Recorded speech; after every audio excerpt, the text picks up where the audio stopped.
नमस्कार सर्व ताईंना, कशा आहात सर्वजण. तर हा व्हिडिओ आहे बघा 11:30 वाजताचा व्हिडिओ आहे. तर आम्ही काय केलं, सकाळी सकाळी जाऊन किराणा महिन्यात असतो ना, तो जाऊन घेऊन आलो. आणि मग नंतर एका बहिणीचा फोन आला की मी यायला लागले. मग येताना पनीर वगैरे आम्ही किराणा घेऊन आलो होतो. मग आता तिला पण भूक लागलेली होती. म्हटलं चला आज किराणा वगैरे काही दाखवलं नाही, काही शेअर केलं नाही बरं का, कारण वेळ झाला होता आणि जेवण बनवायचं होतं. मग ती पण आली. त्यानंतर मग आम्ही काय केलं, किराणा तसाच ठेवला साईडला आणि नंतर मग जेवण बनवायला चालू केलेलं आहे. आणि बघा आमच्याकडे लिंबू एवढे महाग आहेत की 20 रुपयाला 2च लिंबू. तर हे 40 रुपयाचे 4 लिंबू आणलेले आहेत मी, कारण पनीर वगैरे असलं ना आपणाला लिंबू वगैरे लागतोच, कांदा लिंबू. त्यामुळे लिंबू असे 40 रुपयाचे 2 आणले बघू शकता. आणि सकाळी थोड्या चपात्या बनवल्या होत्या मी, तर पीठ थोडं शिल्लक ठेवलं.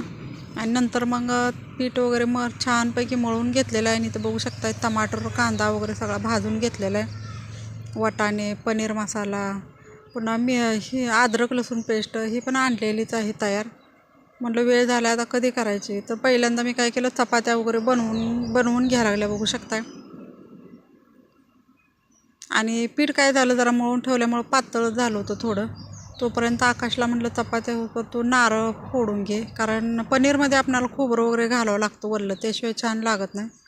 तर नारळ पण खूप छान निघला आहे बरं का. तर आम्हाला वाटलं नारळ वगैरे नासका निघतोय काय, तर कारण बऱ्याच वेळेला आम्ही वैभवलक्ष्मीचं व्रत केलं ना तेव्हापासून नारळ आणतोय ना, प्रत्येक नारळ आम्हाला नासकाच निघतोय. काय प्रॉब्लेम झाला आहे काय माहिती. तर आता ह्यांपटी चांगला निघला बरं का. तर बहीण आलेले बघू शकताय. तर ती असं ते पनीर केलेलं आहे. मग आलेलो तिला पाणी वगैरे दिलं, बसायला वगैरे टाकलं. आणि मग लहान मुलग्याची तिच्या गप्पा चालल्या होत्या, तोपर्यंत मी चपात्या वगैरे बनवून घ्यायला लागलेले. आणि नंतर मग आपणाला पनीर वगैरे बनवायचं आहे. आणि भात पण शिजवून घ्यायचं राहिलं होतं बघा, भात पण आता शिजवून घ्यायचं आहे आपणाला. आणि पीठ पातळ झाल्यामुळं पण चपात्या आवरत नव्हत्या, लांबायला लागल्या, त्यामुळं शिस्तीत घेतल्या करून. तर आता हे मिक्सरमध्ये हे करून घेतले, गिरवी वगैरे करून घेतलेले, पेस्ट वगैरे, टमाटर कांदा पुन्हा कोथिंबीर मिरच्या हिरव्या 2 असं सगळं घालून ना एकत्र पेस्ट बनवून घेतलेले. आणि आमच्यात आमचं पनीर खूप छान बनवते बरं का. पण आत्ता ती काय म्हटली तूच बनव, त्यामुळे मी बनवायला लागलेले. तर म्हटलं बघू आता कसं बनतंय, छानपैकी बनवू आपण व्यवस्थित. आणि जो आपला मसाला बनवलेला असतो ना, ते तेलामध्ये व्यवस्थित चांगला भाजला ना, तर आपली कुठली पण भाजी असू दे छान बनते. तर मी पहिल्यांदा काय केलं, कढीपत्ता टाकला, नंतर जिरे टाकले, आणि नंतर काय केलं, खोबरं टाकलं, त्यामध्ये पनीर मसाला पण टाकलेला आहे. आणि मी कांदा आणि टमाटर पण एकत्रच बारीक केलेलं आहे, ते पण ते तेलामध्ये छानपैकी भाजून घेतलं. तर पनीरच्या भाजीला आपल्याला तेल थोडं जास्त लागते, त्यामुळं काय होते, मसाला आपला चांगला भाजतो. कारण पनीरमध्ये मसाला जास्त असल्यामुळे तेल जास्तच पाहिजे, ते भाजल्याशिवाय पण आपली भाजी छान होत नाही. ते बघू शकता टमाटर आणि कांदा पण यात मिक्स केलेला. आता पूर्ण हे छान भाजून घ्यायचं आहे आपणाला.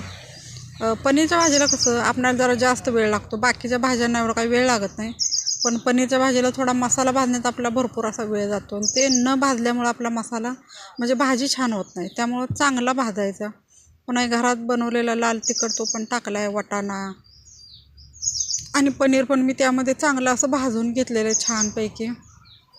आणि वाटाण्याची भाजी पण खूप छान झाली होती बरं का.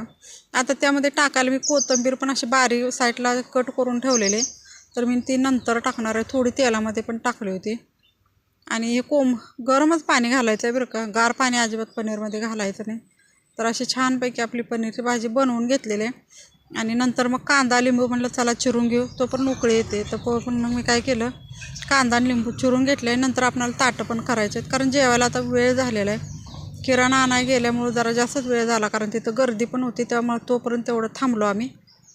आणि बघू शकता आता ही ताटं मी करणार आहे. मग ताटं वगैरे करून जेवण झाले की मग आपल्याला किराणा पण असा भरून ठेवायचा आहे.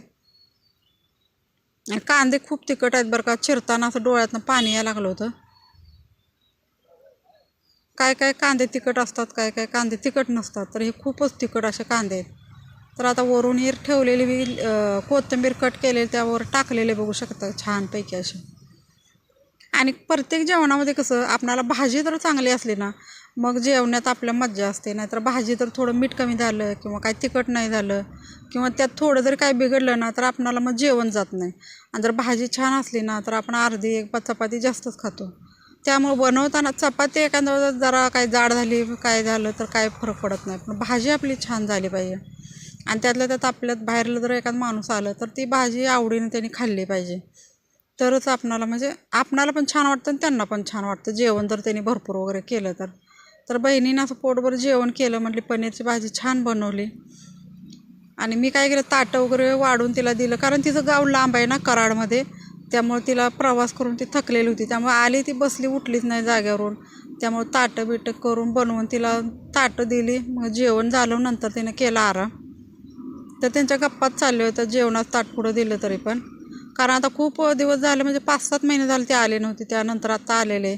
त्यामुळं गप्पा जास्तच चालत आहेत. कायम आपण एक सोबत असलो म्हणजे आपलं गप्पा वगैरे कमी असतात, कारण आपण सारखं भेटत असतो. पण जास्त दिवसात आलं ना मग ते गप्पा जास्तच चालतात.